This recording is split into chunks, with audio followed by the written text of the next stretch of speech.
The Sultanate of Women was the nearly 130-year period during the 16th and 17th centuries when the women of the Imperial Harem of the Ottoman Empire exerted extraordinary political influence over state matters and over the Ottoman Sultan. Starting from the reign of Suleiman the Magnificent, many of the sultans during this time were minors, and it was the mothers, the Valide Sultans, or the wives, the Haseki Sultans, who effectively ruled the empire. Most of these women were of slave origin, which was often the case in general for consorts of Ottoman sultans. Early years. The period commonly known as the Sultanate of Women was novel for the Ottoman Empire, but not without precedent. The Seljuks, predecessors to the Ottoman Empire, often had women of nobility playing an active role in public policy and affairs, despite the concern of other male officials. Indeed, even the early Ottoman Empire, some women held visible positions of power, as evidenced by the North African traveler Ibn Battuta when he saw the conquered city of Iznik being commanded by one of the consorts of the Sultan. However, during the 14th century, the agency of women in government began to shrink considerably. This was the age of Ottoman expansion, and as such, most sultans elected to lead from the horse, moving with a court of advisors, viziers, and religious leaders as the army conquered new lands. In addition, Ottoman policy of the time was to divide the land into several large beylikes, or states, each ruled by one of the Sultan's sons,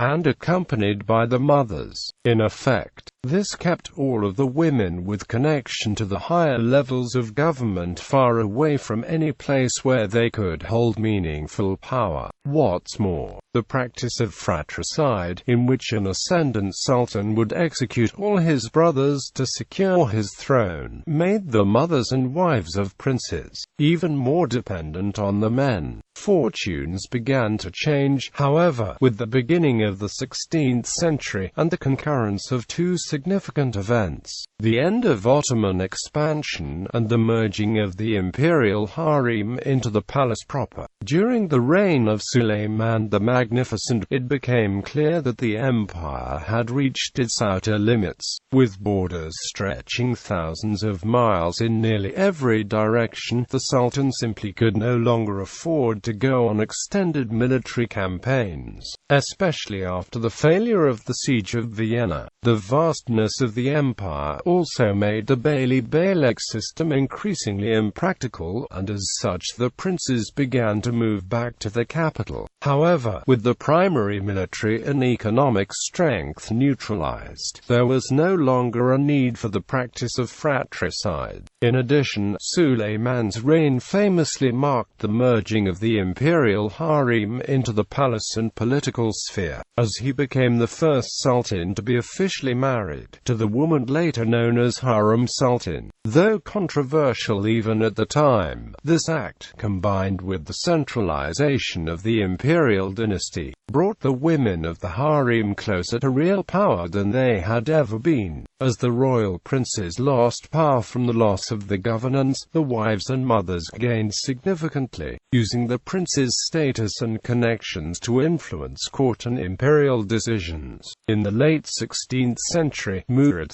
III even moved his personal residence from the palace, where he had previously been surrounded by exclusively male servants and courtiers, to the harem itself. Thus, by the turn of the 1600s, the wife and mother of the Sultan became two of the most prominent and influential positions in government, in practice if not in law. Political significance. By the first half of the 17th century, 6 sultans had reigned, each of whom was either a child or incompetent. As such, the Valide Sultan ruled virtually unopposed both during the son's rule and during interregnum. However, such radical prominence was not easily accepted by all. Even with the direct connection to the Sultan, the Valide Sultan often faced opposition from his viziers, as well as the danger of public opinion, where the male predecessors had won favor with the public through military conquest and charisma. Female leaders had to rely on imperial ceremonies and the construction of monuments and public works. Despite the practice of seclusion, imperial women often found ways to effectively leverage the public appearance. In one account, several noblemen had traveled to the capital to complain about an Anatolian judge who was in the practice of taking bribes. When they were taken to see the Sultan, however, they found him on a boat in the middle of the Golden Horn, and had to yell to even be heard. But when they came across Safiye Valide Sultan, traveling in her carriage, she listened to the plea, and ultimately granted it. Other imperial women, such as Tahan Sultan, contributed to the empire's defense, spending large amounts of money on the reconstruction and fortification of key military strongholds. Some even symbolically participated in warfare as well. When her son Mehmed IV returned from a successful military campaign, she had a royal procession arranged to retrace his warpath and share in the glory of his victory. Weddings were also a common cause for celebration, and an opportunity for imperial women to promote charity while displaying the wealth and power. At one wedding, as the daughter of Murad III was about to be wed to a prominent admiral, she had newly minted coins given out to all the onlookers, some making off with whole skirtfuls of wealth. And the death of an imperial wife, a sultan's mother, could be even more extravagant. In one instance, the death of Harem Haseki Sultan brought throngs of mourners out to the streets, including the sultan himself, who was traditionally supposed to seclude himself in the palace during the funeral of a family member. Once again, during the ceremony, coins and food were distributed to the attendees to pay tribute to the queen's generous and caring nature. And ultimately, the most long-lasting accomplishments of many wives and mothers sultans were the large public works projects, often constructed as mosques, schools, or monuments. The construction and maintenance of these projects provided crucial economic circulation during a time otherwise marked by economic stagnation and corruption, while additionally leaving a powerful and long-lasting symbol of the Sultanate's power and benevolence.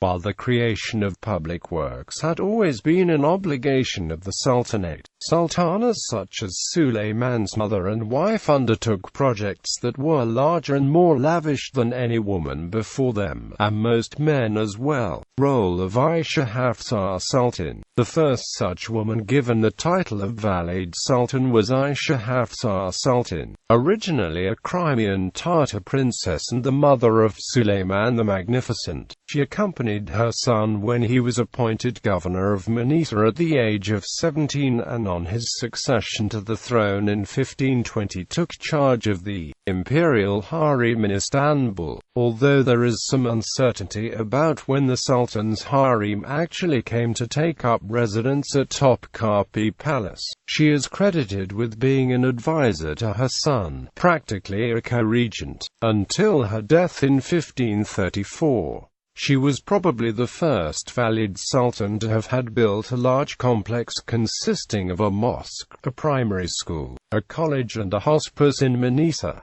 In doing so, she set the tradition for the charitable works of future queen mothers.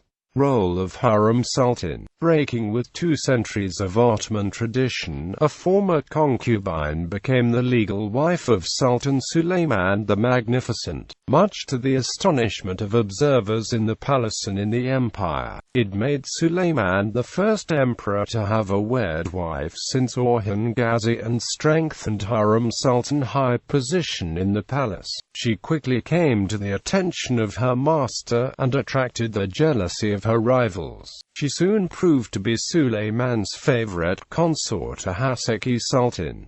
The title Haseki Sultan was first used in 16th century for Harem Sultan. Thus, in power struggle apparently instigated by Harem, Suleiman had Pargali Ibrahim Pasha murdered and replaced with her sympathetic son-in-law, Rustam Pasha. Furthermore, both Harem Sultan and Rustam Pasha and her daughter Myrima Sultan turned Suleiman against Sayyid Mustafa, and Mustafa was accused of causing unrest during the campaign against Safavid Persia in 1553. Because of a fear of rebellion, Sultan Suleiman ordered the execution of Mustafa. In 2007, Muslims in Mariupol, a port city in Ukraine, opened a mosque to honor Harem Sultan Myrima Sultan as the only princess in Sultanate of Women. Myrima Sultan was born in Istanbul on the 21st of March 1522 and died on the 25th of January 1578.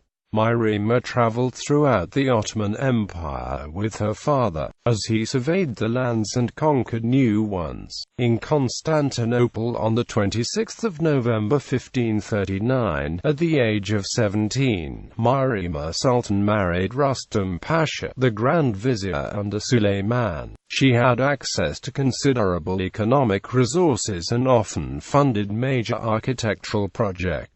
Her most famous foundation of the two Istanbul mosque complexes that bear her name. The most famous mosque of Constantinople is Myrima Sultan Mosque. Historians say that Harem Sultan well-trained her daughter. Reactions. Although it was a time of unprecedented power for royal women, they were not without significant opposition. Though openly opposing the imperial women was out of the question, many politicians and political advisors published treatises decrying the perceived corruption of government, calling for reform that demanded women not interfere in the affairs of government and sovereignty. To foreign ambassadors and emissaries, however, many were more direct. On one occasion, when a Venetian ambassador tried to send a letter to the Queen Sultan through the Grand Vizier, the Vizier refused to transmit the letter, claiming that the Queen Mother was nothing more than a slave, and held no power of her own. Of course, such passionate denial implies that in fact, the Valide Sultan held a great deal of authority which the Vizier resented. And in point of fact, many foreign ambassadors at the time reported to their own countries that if one wanted to do business with the Ottoman Empire, they ought to go to the Sultan's mother before any other